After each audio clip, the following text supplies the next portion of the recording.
Am I the asshole for not giving his ashes to my husband's children? My husband had been sick for a long time. I was his carer and was able to work from home to be there when he needed me. When we went to hospital, I was his advocate. His children would call or stop by just to ask for money.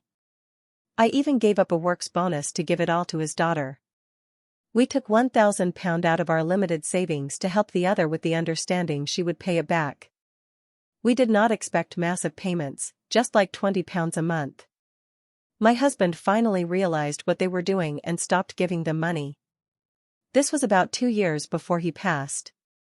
The girls stopped calling or coming by at all once the bank dried up. I could see how badly it affected him. At times he would just stare off into space and say he missed them.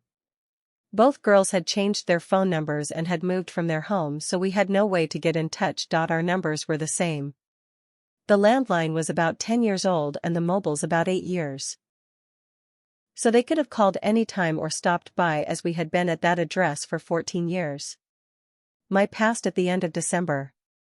It was really unexpected as he was doing okay. I was absolutely hysterical about his death. And then I found out the coroner may wish to do an autopsy, as it was unexpected. The time of year made a backlog of cases for the coroner, so we had to wait. It took me a week to even think of notifying his daughters. I realize I should have tried to reach out earlier, but I was not doing well with the loss. I remembered one of the daughters having a Facebook account, so I looked through and found her. I sent her the message, "Please call, urgent." I got a call almost immediately and told her what had happened. About 20 minutes later there was frantic knocking on the door. The younger of his girls was out there spitting fire. It took me a week to tell them.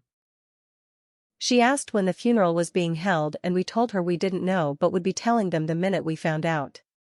She accused me of lying about it and that I wouldn't let them know when their own father's funeral reel would be. A few days later I started get text messages with "I want this item" or that one. It was becoming ridiculous. I rounded up everything that had been theirs and gave it to them. Plus more from the texts they asked for. It was funny, after 2 years of silence suddenly they wanted rings of his. I was finally able to arrange his funeral and a few days later his ashes were delivered to me. The final text I got from them was, "Can we have some of his ashes for remembrance jewelry?" I said no. I told them my husband had never even wanted me to notify them he had died, so I was going to give them any of his ashes.